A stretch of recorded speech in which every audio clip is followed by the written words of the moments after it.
আল্লাহর হাবিব সাল্লাল্লাহু আলাইহি ওয়াসাল্লাম বললেন, ওয়ামান ক্বরাআহা 20 মাররা, যে ব্যক্তি দৈনিক 20 বার সূরাতুল ইখলাস তেলাওয়াত করবে। কয়বার?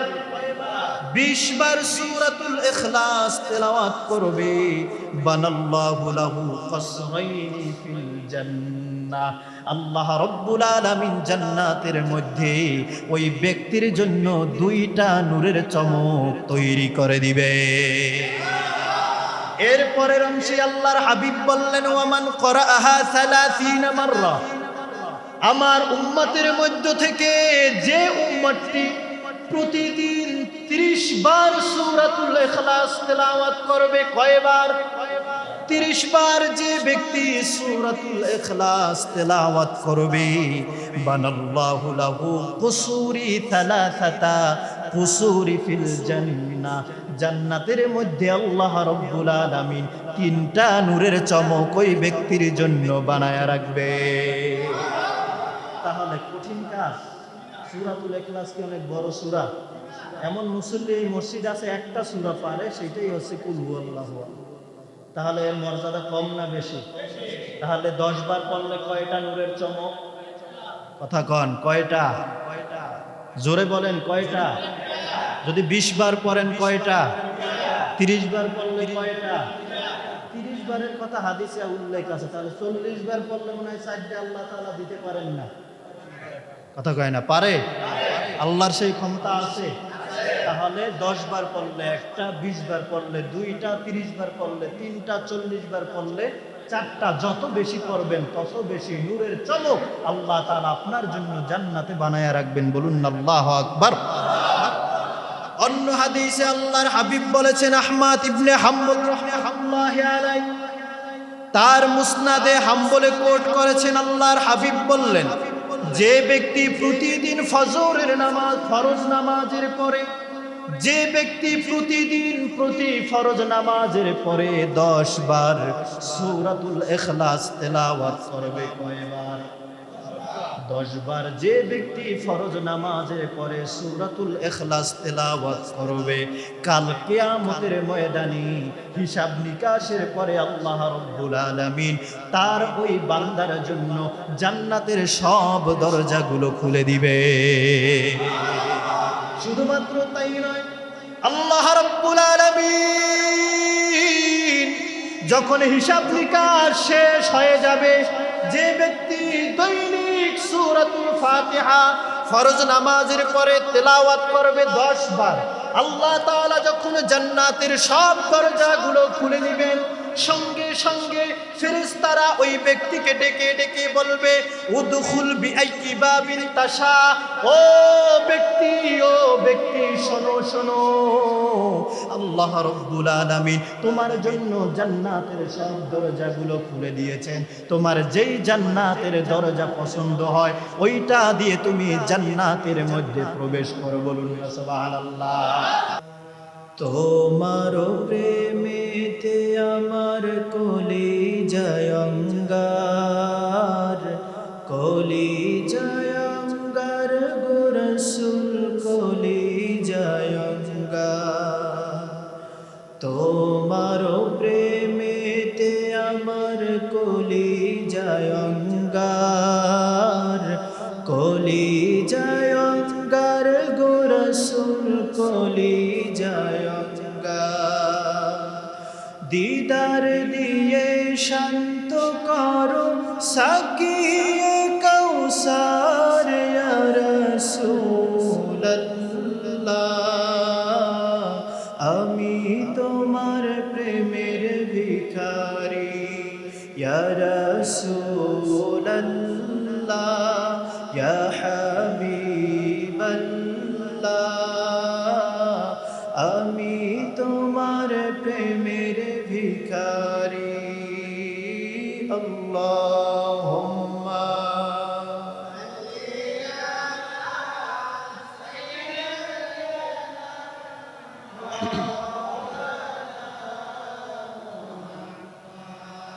ওয়া আলা আলি সাইয়্যিদিনা।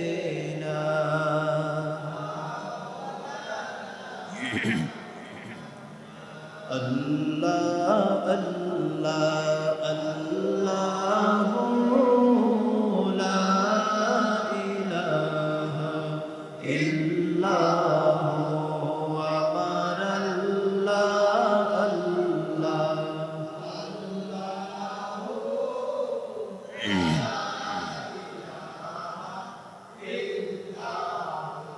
মক্কা ছেড়ে দয়াল নবীজি মদিনাতে যায়।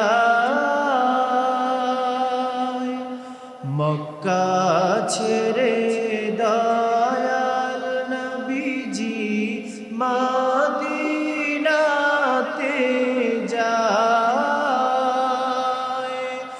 মায়ের দেশের জন্য নবীজি, মায়ের দেশের জন্য নবীজি ফিরে ফিরে চায় নবীজি।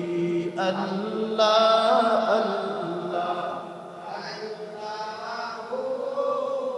লা ইলাহা ইল্লাহু আমার আল্লাহ আল্লাহ।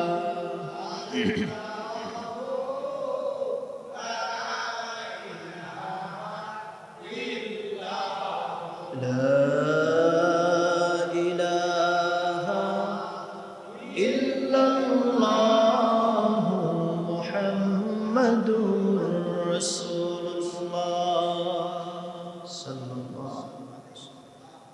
মুআজ্জাজ মুহতারাম ওয়াজিবুল ইহতিরাম জিল মজদি ওয়াল ইহতিশাম। ফ্যান অফ করে দেন, নাহলে ইয়ে অফ হয়ে যাবে, মাইক ফ্যান অফ করে দেন, নাহলে মাইক অফ হয়ে যাবে। উপস্থিত সম্মানিত মুসল্লিয়ানে কেরাম, আল্লাহ সুবহানাহু ওয়া তাআলার আলিশান দরবারে অসংখ্য অগণিত শুকর সুজুদ করে দেন যে আল্লাহ সুবহানাহু ওয়া তাআলা আমাদেরকে পবিত্র জুমার দিনে সর্বপ্রথম মসজিদে আসার তৌফিক দিয়েছেন। কালিমাতুশ শুকুর আদায় করে পড়ছি আলহামদুলিল্লাহ। আর আওয়াজ করে পড়ি আলহামদুলিল্লাহ। লক্ষ কোটি তার চেয়েও বেশি দরুদ সালাম পেশ করছি আল্লাহর সৃষ্টির প্রধান আকর্ষণ, সকল নবী ও রাসূলগণের মাথার মুকুট, শামসুল হেদায়াত, বদরুদ্দুজা, নবিয়্যুস সাকালাইন, ইমামুল মুরসালিন, আফতাবে নবুয়ত, শাহনশাহে রিসালাত, হুজুর আকরম, নূরে মুজাসসাম, নূরুন আলা নূর, নবিয়্যুনা হাবিবুনা ওয়া শাফিউনা মুহাম্মদ। আওয়াজ করে পড়ি সাল্লাল্লাহু আলাইহি ওয়াসাল্লাম। সম্মানিত মুসল্লিয়ানে কেরাম, খুতবার ভিতরে আমরা আজকে পবিত্র কোরআনুল কারীমের সবচাইতে ফজিলতপূর্ণ সূরাগুলোর ভিতরে একটি সূরা আমরা তেলাওয়াত করছি। যেই সূরাটি আমরা তেলাওয়াত করেছি সেই সূরাটির নাম হচ্ছে সূরাতুল ইখলাস। কি নাম? সূরাতুল ইখলাস। এই সূরাটির আরেকটি নাম হচ্ছে সূরাতুত তাওহীদ। বলুন না সুবহানাল্লাহ। আমরা প্রত্যেকটি মুসলমান অনেক বেশি সূরা না পারলেও দুটি সূরা আমরা সবাই পাই। একটি হচ্ছে সূরাতুল ফাতিহা, আরেকটি হচ্ছে সূরাতুল ইখলাস। একটা হচ্ছে আলহামদু সূরা, আরেকটি হচ্ছে কুল হুয়াল্লাহ সূরা। এই দুটি সূরা আমরা অনেকেই, ম্যাক্সিমাম মুসলমানই আমাদের মুখস্থ আছে, কিন্তু এই দুটি সূরার ফজিলত কত বেশি তাফসীরের ভিতরে এসেছে। সূরাতুল ফাতিহা এবং সূরাতুল ইখলাসের এত ফজিলত তাফসীরে এসেছে, অন্য কোন সূরার ফজিলত এত বেশি আসে নাই। বলুন সুবহানাল্লাহ। তাহলে কোন সূরা নিয়ে যদি তাফসীর করা হয়, সর্বপ্রথম যদি ওই সূরাটি নাজিলের কোনো কারণ থাকে সেটি উল্লেখ করতে হবে। তাহলে সূরাতুল ইখলাস একটি ছোট্ট সূরা, 4খানা আয়াত বিশিষ্ট একটি সূরা। যেই সূরাটি আল্লাহ সুবহানাহু ওয়া তাআলা কেন নাজিল করেছেন, তাফসীরে মাআলিমুত তানজিল 4th খণ্ডে ইমাম বাগাবী রাহমাতুল্লাহি আলাইহি তিনি উল্লেখ করেছেন, জাআ নাফারুম মিনাল ইয়াহুদি ইলা রাসূলিল্লাহি সাল্লাল্লাহু আলাইহি ওয়াসাল্লাম। মদিনা আল মুনাওয়ারার ইহুদিদের একদল আলেম আল্লাহর হাবিব সাল্লাল্লাহু আলাইহি ওয়াসাল্লামের কাছে আসলেন। এসে আমাদের প্রিয় রাসূলুল্লাহকে জিজ্ঞেস করলেন, সিফলানা রাব্বাকা ইয়া মুহাম্মদ, বলুন সাল্লাল্লাহু আলাইহি ওয়াসাল্লাম। আল্লাহর হাবিবকে ইহুদিদের আলেমরা এসে জিজ্ঞেস করলো, সিফলানা রাব্বাকা ইয়া মুহাম্মদ, হে মুহাম্মদ তোমার রবের পরিচয় কি? তুমি যেই রবের কথা সবার কাছে বলে বেড়াও, তুমি যেই রবের একাত্মবাদের কালিমার দাওয়াত দাও, তোমার ওই রবের পরিচয়টা কি? শুধুমাত্র এই ইহুদিদের আলেমগুলো এই কথা বলেই ক্ষান্ত থাকেন নাই, তারা রাসূলুল্লাহর সামনে আল্লাহর শানে চরম একটা বেয়াদবিও করেছে। বলুন না নাউযুবিল্লাহ। বললে তোমার রবের পরিচয় দাও, এই কথা বলে তারা বলল, আহুয়া মিন যাহাবিন আও ফিদ্দাতিন আও খাশাবিন। ইহুদিদের আলেমরা সঙ্গে সঙ্গে রাসূলুল্লাহকে বলল, তোমার রব কি স্বর্ণের নাকি রৌপ্যের নাকি তোমার রব কাঠের? বলুন না নাউযুবিল্লাহ। এটা বেয়াদবি না? এই ইহুদি জাতির কাছে এই বেয়াদবি খাটে। কারণ হচ্ছে এই ইহুদি জাতি এরা জন্মসূত্রেই বেয়াদব। কারণ হচ্ছে এই ইহুদি জাতি বনি ইসরাইলের অসংখ্য নবীদেরকে হত্যা করেছে। এই ইহুদি জাতি মাঠে ময়দানে হযরতে মূসা আলাইহিস সালাতু ওয়াস সালামকে বারবার অপমান করেছে। এই ইহুদি জাতির কাছে আল্লাহর জলিল কদর একজন পয়গম্বর হযরতে ঈসা আলাইহিস সালাতু ওয়াস সালামকে জারজ বলতে তাদের বিন্দু মাত্র দ্বিধাবোধ হয় নাই। বলুন না নাউযুবিল্লাহ। এই বেয়াদব ইহুদি জাতি আল্লাহর হাবিবের কাছে জিজ্ঞেস করলো, তোমার রব কি স্বর্ণের, তোমার রব কি রৌপ্যের, তোমার রব কি কাঠের? বলুন না নাউযুবিল্লাহ। আল্লাহর হাবিব সাল্লাল্লাহু আলাইহি ওয়াসাল্লামের শানে, আল্লাহর হাবিবের সামনে যখন আল্লাহ রাব্বুল আলামিনের শানে এত বেয়াদবিমূলক কথা বললেন, আল্লাহ রাব্বুল আলামিন আর বরদাশত করেন নাই। আল্লাহ রাব্বুল আলামিন সঙ্গে সঙ্গে ফাআনজালাল্লাহু সূরাতাল ইখলাস, কুল হুয়াল্লাহু আহাদ। বলুন না সুবহানাল্লাহ। আল্লাহ রাব্বুল আলামিন সঙ্গে সঙ্গে এই সূরাতুল ইখলাস আল্লাহ রাব্বুল আলামিন ইহুদিদের কথার পরিপ্রেক্ষিতে নাজিল করে দিলেন। বলুন আল্লাহু আকবার। আল্লাহ পাক বলেন, কুল হুয়াল্লাহু আহাদ। আল্লাহ রাব্বুল আলামিন সঙ্গে সঙ্গে তার হাবিবকে ওহীর ভাষায় বলে দিলেন, ও আমার প্রিয় হাবিব, আপনি ওই লোকদেরকে জানিয়ে দেন, আপনি সকলের জন্য জানিয়ে দেন, তিনি আল্লাহ, যিনি এক, যিনি অদ্বিতীয়, যার আর দ্বিতীয় কোনো শরীক নাই। বলুন না সুবহানাল্লাহ। এরপরে আল্লাহ রাব্বুল আলামিন বললেন, আল্লাহুস সামাদ। আল্লাহ রাব্বুল আলামিন অমুখাপেক্ষী, কারো মুখাপেক্ষী নন।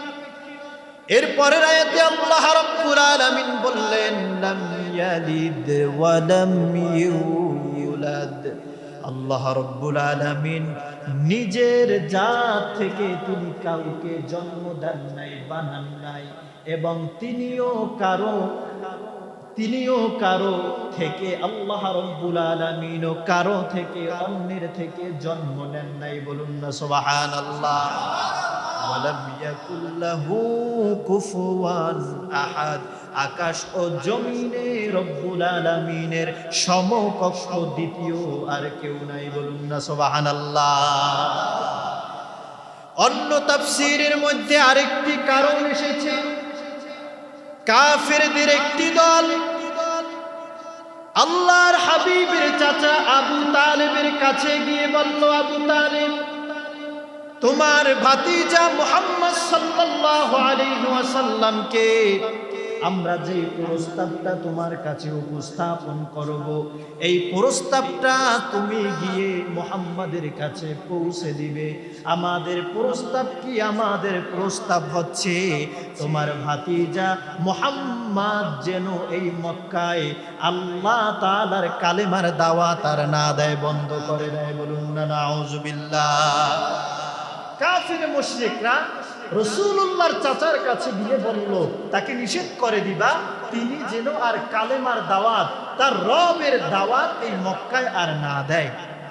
এরপরেই তারা সঙ্গে সঙ্গে বলল, বিনিময়ে মুহাম্মদ যা চাইবে আমরা তাই তাদেরকে দিব। যদি মুহাম্মদ সম্পদ চান, ধন চান, তাহলে আমরা স্বর্ণ রৌপ্য তার কদমে হাজির করব। যদি মুহাম্মদ মক্কার রাজত্ব চান, তাহলে আমরা চাবি তার হাতে তুলে দেব। যদি মুহাম্মদ বিয়ে করতে চায়, সতী সাধী রূপসী চরিত্রবতী নারী দেখে আমরা তাকে বিবাহ করিয়ে দিব। চাচা আবু তালেব সঙ্গে সঙ্গে বলল, আমার ভাতিজা আসলে আমি তার সাথে পরামর্শ করব, তোমরা রাতের আগামীকালকে তোমরা এর জবাব পাওয়ার জন্য আইসো। রাসূলুল্লাহ সাল্লাল্লাহু আলাইহি ওয়াসাল্লাম দারুল আরকাম থেকে বাড়িতে আসলেন। চাচা আবু তালিব রাসূলুল্লাহকে দেখে বললেন, মক্কার কাফির মুশরিকরা তোমাকে একটি প্রস্তাব দিয়েছে, তুমি যদি ইসলামের দাওয়াত, কালিমার দাওয়াতকে যদি তুমি বন্ধ করে দাও, তুমি যা চাইবা এর বিনিময়ে তুমি ধন সম্পদ চাও, তোমাকে ধন সম্পদ দিবে। তুমি যদি রাজত্ব চাও, তোমাকে রাজত্বের চাবি দেয়া হবে। তুমি যদি নারী চাও, তোমাকে নারী দেয়া হবে। এর বিনিময়ে কাফের মুশরিকরা চায় তুমি যাতে আর কালেমার দাওয়াত না দাও। বলুন না নাউজুবিল্লাহ। আরো জোরে কন্না নাউজুবিল্লাহ। আল্লাহর হাবিবের সামনে যখন চাচা আবু তালেব এই কথা উপস্থাপন করলেন, আল্লাহর হাবিব কি জবাব দিয়েছেন শোনেন শোনেন। ইবনে কাসির আল বিদায়া ওয়ান নিহায়ায় লিখেন, আল্লাহর হাবিব বললেন, চাচা এই মক্কার কাফের মুশরিকরা আমার জন্য যেই প্রস্তাব দিয়েছে, ওই সকল জিনিসের দাম তো আমি মুহাম্মাদের কাছে আগে থেকেই নাই। এরপরে আল্লাহর হাবিব বললেন, লাউ আন্না কুরাইশান ওয়াদাতিশ শামসা আলা ইয়ামিনি ওয়াল কমারা আলা ইয়াসার। আল্লাহর হাবিব সঙ্গে সঙ্গে তার চাচাকে বলল, চাচা আপনি কুরাইশদেরকে জানায়া দিবেন, মক্কার কাফের মুশরিকরা যদি ওই আকাশের সূর্যটা এনে আমি মুহাম্মাদের ডান হাতে দেয়, এবং ওই আকাশের পূর্ণিমার চাঁদ যদি এনে আমি মুহাম্মাদুর রাসূলুল্লাহর বাম হাতে দেয়, এর পরেও আমি মুহাম্মদ এই কালেমার দাওয়াত, আল্লাহর দ্বীনের কালেমা কখনো ছাড়ব না। বলুন না সুবহানাল্লাহ। চাচা আপনি জানিয়ে দিবেন, তারা যদি আমার এক হাতে সূর্য এনে দেয়, আরেক হাতে যদি চন্দ্র চাঁদ এনে দেয়, ধন সম্পদ নারী তো দূরের কথা, চাঁদ সূর্যও যদি আমার হাতে এনে দেয়, আপনি তাদেরকে জানিয়ে দিবেন মুহাম্মদ এর পরেও দ্বীনের দাওয়াত, কালেমার দাওয়াত বন্ধ করবে না। বলুন না সুবহানাল্লাহ। আরো জোরে বলুন না সুবহানাল্লাহ। এর পরিপ্রেক্ষিতে যখন রাসূলুল্লাহ এই জবাব দিলেন, আল্লাহ পাক এত খুশি হয়ে গেলেন, আল্লাহ পাক সঙ্গে সঙ্গে এই সূরাতুল ইখলাস নাজিল করে তার আপন হাবিব মুহাম্মদ সাল্লাল্লাহু আলাইহি ওয়াসাল্লামকে পুরস্কৃত করলেন। বলুন না সুবহানাল্লাহ। আরো জোরে কোন সুবহানাল্লাহ।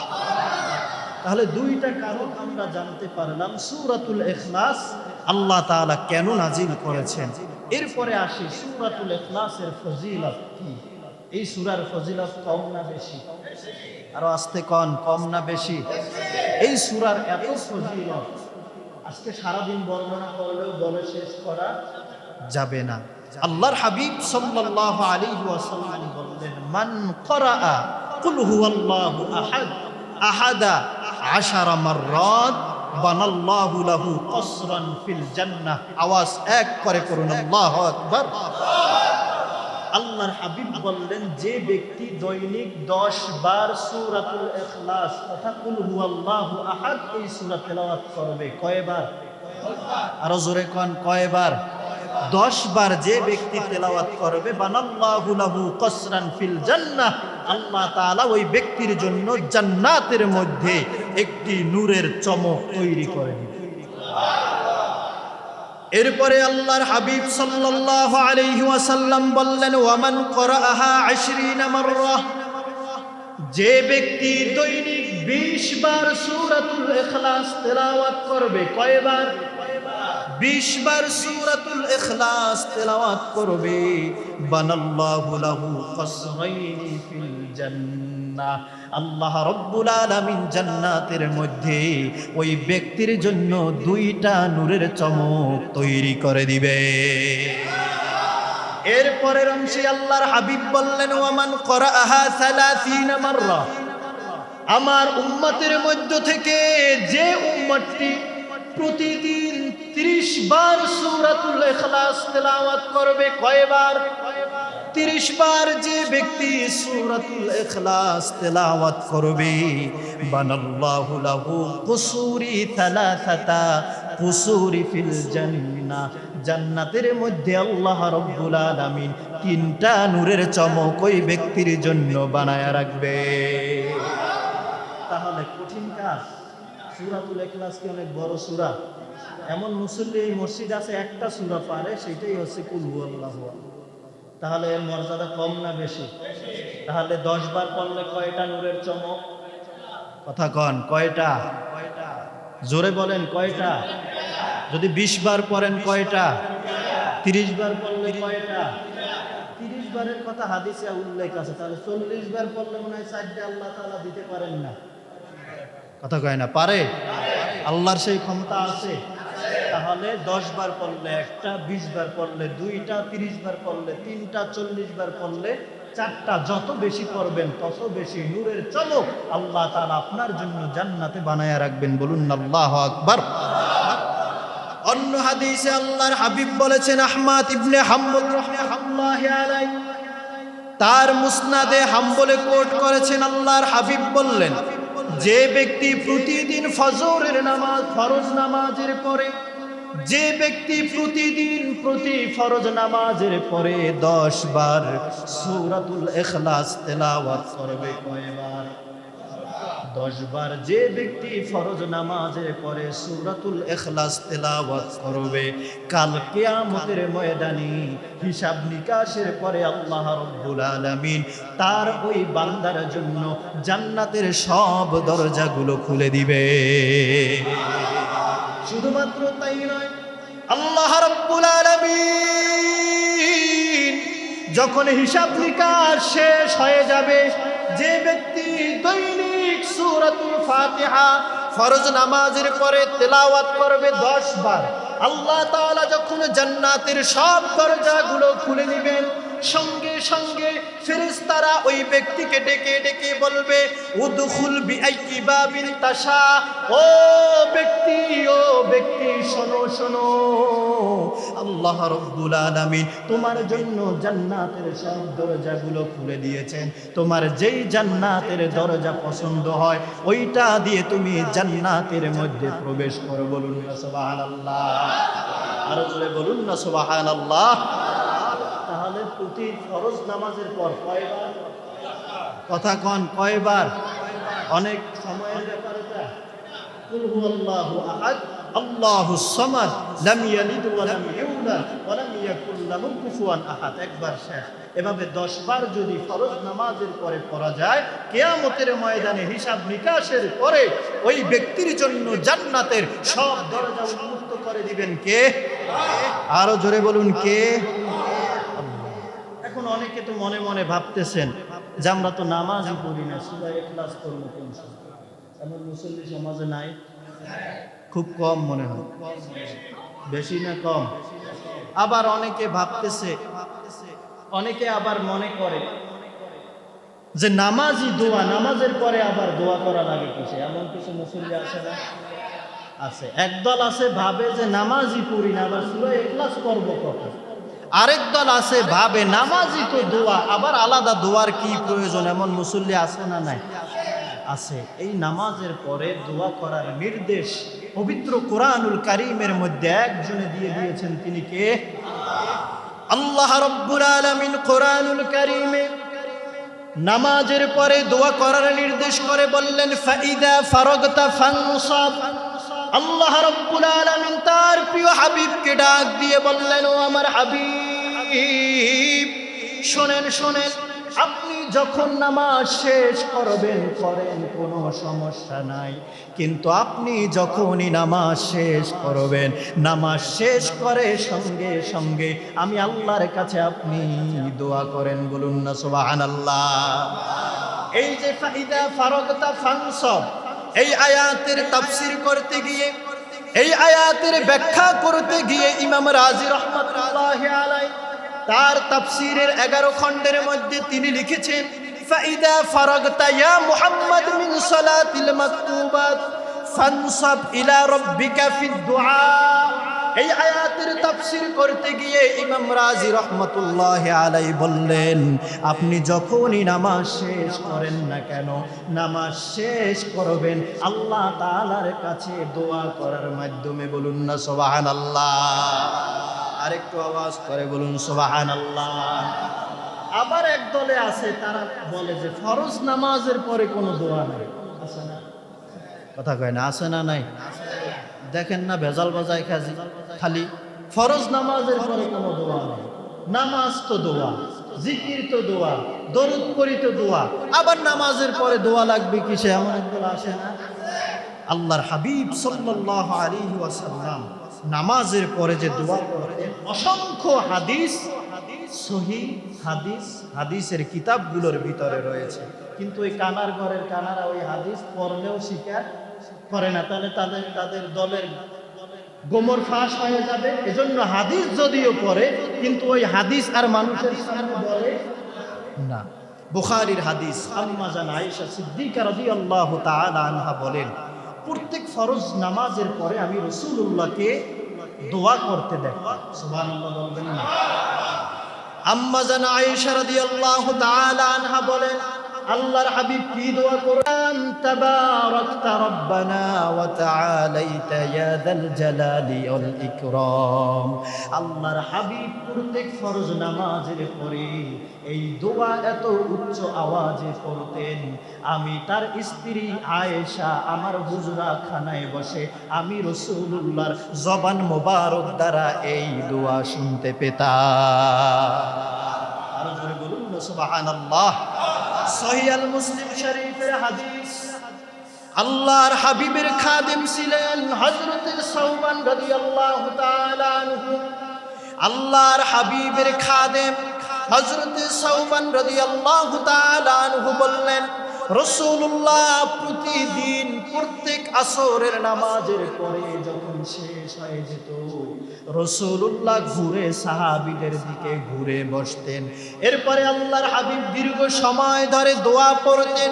এর মধ্যে আল্লাহর হাবিব পড়তেন, লা ইলাহা ইল্লাল্লাহু ওয়াহদাহু লা শারীকা লাহু লাহুল মুলকু ওয়া লাহুল হামদু ইউহয়ী ওয়া ইউমীত ওয়া হুয়া আলা কুল্লি শাইইন কাদির। আওয়াজ এক করে পড়ুন আল্লাহু আকবার। আল্লাহর হাবিবের খাদেম সাওবান রাদিয়াল্লাহু তাআলা আনহু বললেন, প্রতি আসরের নামাজের পরে আল্লাহর হাবিব এই দোয়া পড়তেন। এরপরে আসেন সুনানে তিরমিজির হাদিস, সাহাবায়ে কেরাম রিদওয়ানুল্লাহি তাআলা আলাইহিম আজমাইন আল্লাহর হাবিবের কাছে গিয়ে জিজ্ঞেস করলেন, ইয়া রাসূলুল্লাহ ইয়া হাবিবাল্লাহ আইয়ুদ দুআই আসমা। আল্লাহর হাবিবকে বললেন, ওগো আল্লাহর নবী, আমরা কোন সময়ে দোয়া করলে আল্লাহ পাক সঙ্গে সঙ্গে ওই দোয়া কবুল করে নেয়? বলুন না সুবহানাল্লাহ। আল্লাহর হাবিব সঙ্গে সঙ্গে বললেন, ও আমার সাহাবীরা শোনো, তোমরা তোমরা জানতে চেয়েছো কোন সময় দোয়া করলে আল্লাহ সঙ্গে সঙ্গে কবুল করেন। আল্লাহর হাবিব বললেন জাওফাল লাইলিল আখির ওয়া দুবুরাস সালাওয়াতিল মাকতুবাত। বলুন আল্লাহু আকবার। আল্লাহর হাবিব বললেন একটি সময় হচ্ছে শেষ রাতের নামাজ। শেষ রাতে নামাজ পড়ে যদি আল্লাহর কাছে দোয়া করো, ওই দোয়াটা আল্লাহ তাআলা ফেরত দেন না। 2 নম্বরে বললেন ওয়া দুবুরাস সালাওয়াতিল মাকতুবাত। আর যদি কেউ ফরজ নামাজ পড়ে আল্লাহ তাআলার কাছে দোয়া করে, ওই বান্দার দোয়াও আল্লাহ তাআলা ফিরিয়ে দেন না। আওয়াজতে কোন সুবহানাল্লাহ। তাহলে ফরজ নামাজের পরে দোয়া আছে না নাই? আরো জোরে কোন, ফরজ নামাজের পরে দোয়া আছে না নাই? এরপরে আসে, এরপরে অনেকে বলে ফজর নামাজের পরে, ফরজ নামাজের পরে দোয়া পাইলাম, কিন্তু হাত তুলে যে দোয়া করতে হবে এইটা কোথায় আছে? বলে না, কথা কন না কেন? বলে কি বলে না? এক দলে বলে নামাজই তো দোয়া, আবার দোয়া লাগবে কেন? এরপরে তাদেরকে মোটামুটি দেখাইলে মানে যে না, নামাজের পরে দোয়া আছে, কিন্তু এরপরে বলে হাত তুলে যে দোয়া করতে হবে এইটা কোথায় আছে? এমন লোক আছে না নাই? কথা বলেন না, আছে না নাই? আচ্ছা আপনারা বলেন তো, ফতোয়া পরে আগে বলেন আমরা যখন আল্লাহর কাছে দোয়া করি তখন আমরা হাত পাতি কার কাছে? আরো আস্তে কোন, কার কাছে? আমরা হাত পাতি আল্লাহর কাছে, কিন্তু ফতুয়াবাজি শুরু হয় হাত তুলে মোনাজাত করা জায়েজ নাই, বেদাত। এমপির কাছে যখন ডাইল আনতে যায় তখন কি হাত পাতে না? তখন আর কোনো সমস্যা হয় না। চেয়ারম্যানের কাছে রিলিফের কার্ড আনতে যায়, হাত পাতে কোনো সমস্যা হয় না। রমজান কোরবানি চলে আসলে যাকাত ফিতরার জন্য পিছে পিছে দৌড়ায়, তখন আর সমস্যা হয় না। শুধুমাত্র আল্লাহর কাছে চাইলেই তাদের সমস্যা হয়ে যায়। তাহলে আমরা হাত পাতি কার কাছে? কথা বলেন, আমরা হাত পাতি কার কাছে? এই কথা, এই যুক্তি কোনো মুসলমান দিতে পারে না, বরং এই যুক্তি একজন মুনাফিকই দেওয়া সম্ভব। বলুন না ঠিক কিনা? কারা দোয়াতে হাত তোলেন? আল্লাহ রাব্বুল আলামিন এদের পরিচয়টাও আল্লাহ রাব্বুল আলামিন এদের পরিচয়টাও কোরআনুল কারীমের মধ্যে দিয়ে দিয়েছেন। আল্লাহ রাব্বুল আলামিন তিনি এই পরিচয় দিয়েছেন যে দোয়া করার সময় কারা হাত তোলে আর কারা হাত তোলে না। বলুন না সুবহানাল্লাহ। তাফসীরে হুসাইনির মধ্যে এসেছে রাসূলুল্লাহর জামানায় মদিনা আল মুনাওয়ারার ইহুদিরা মুনাফিক ছিল মাত্র 370 জন। কয়জন? 370 জন ছিল। তার ভিতরে 300 জন ছিল পুরুষ, 70 জন ছিল মহিলা। এই মাত্র এই কয়েকজন ছিল ইহুদি মুনাফিক। আল্লাহ রাব্বুল আলামিন কুরআনুল কারীমে বললেন ওয়ায়াকবিদুনা আইদিয়াহুম। মুনাফিকদের চিনার অন্যতম একটা কারণ হচ্ছে, এর ব্যাখ্যায় এসেছে ওয়ালা ইয়ামুদ্দুনাহা ফিদ দুআ। এই মুনাফিক চেনার অন্যতম একটা কারণ হচ্ছে যখন হাত তুলে মোনাজাত করা হতো ওই রাসূলুল্লাহর জামানায় এই মুনাফিকরা মোনাজাতে হাত তুলতো। কথা কয় না, হাত তুলতো। তাহলে মুনাফিক চেনার অন্যতম একটি বড় আলামত কি? কথা কয়, মোনাজাত ধরলে কি তোলে না? হাত তোলে না। এই জন্য দেখবেন অনেকে আছে যে চাকরি বাঁচানোর জন্য যে মোনাজাত ধরে, আছে না? কথা কয় না, আছে না? চাকরি বাঁচানোর 200 টাকার লোকে মিলাদ কিয়াম দাঁড়াইয়া পড়ে, কিন্তু নিজের ঘরানার লোকের কাছে গেলে হারাম ফতোয়া দেয়। এমন লোক আমাদের সমাজে আছে না নাই? আপনারা না দেখলেও আমি অনেক দেখছি। 200 টাকার জন্য দাঁড়াইয়া মিলাদ করতে রাজি, কিন্তু তাদের লোকের কাছে গেলে আবার মিলাদ কিয়াম বেদাত, জায়েজ নাই, এই ফতোয়া আবার শুরু করে দেয়। এজন্য আমার প্রিয় ভাইয়েরা, তাহলে মুনাফিক চেনার আলামত হচ্ছে তারা দোয়ায় কি তোলে না? হাত তোলে না।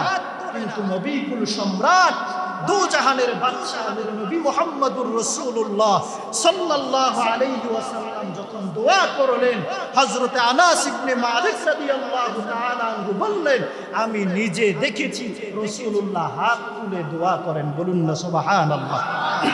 আরো জোরে বলুন সুবহানাল্লাহ। সহিহ আল বুখারীর হাদিস, হযরতে আনাস ইবনে মালিক রাদিয়াল্লাহু তাআলা আনহু বললেন, হাত্তা রাআইতু বাইদা ইবতাইহি রাসূলুল্লাহ শুধুমাত্র হাতই উত্তোলন করতেন না, রাসূলুল্লাহ যে দোয়া করার সময় অনেক উঁচু করে হাত উত্তোলন করেছেন, আমি রাসূলুল্লাহর দুই বগলে নূরের ঝলকানি, নূরের চমক দেখতে পেয়েছি।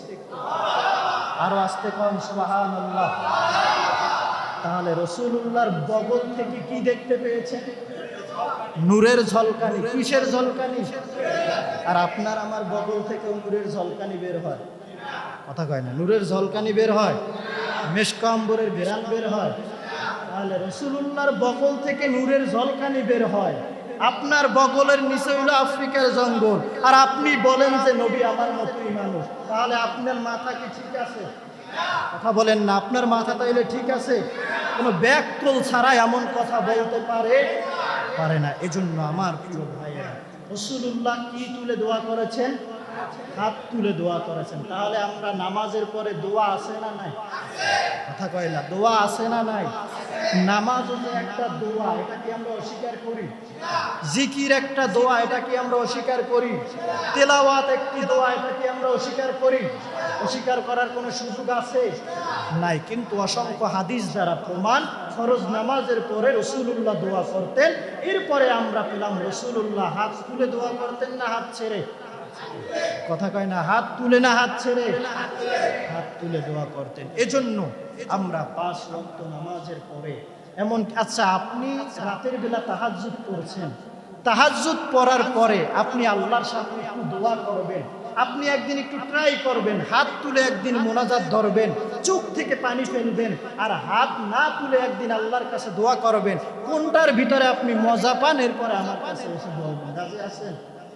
কথা কয় না? পারবেন ইনশাআল্লাহ? একদিন চেষ্টা করে দেখবেন। এজন্য আমরা প্রত্যেক ফরজ নামাজের পরে যত নামাজই পড়ি, আমরা বেশি বেশি হাত তুলে আল্লাহর কাছে, হাত তুলতে কোনো লজ্জা আছে? দুনিয়ার সবার কাছে হাত তুলতে পারেন, আল্লাহর সামনে তুলতে গেলেই ফতোয়া শুরু হয়। এজন্য আমরা সব নামাজের পরে সব সময় হাত তুলে, বিশেষ করে ফরজ নামাজের পরে আল্লাহ তাআলার কাছে দোয়া করব। সকলে করি আমিন। আর আওয়াজ করে করি আমিন। ওয়া মা আলাইনা ইল্লাল বালাগ। আসসালামু আলাইকুম ওয়া রাহমাতুল্লাহ। যারা সুন্নাত পড়ে নাই 4 রাকাত ক্বাবলাল জুমা আদায় করে।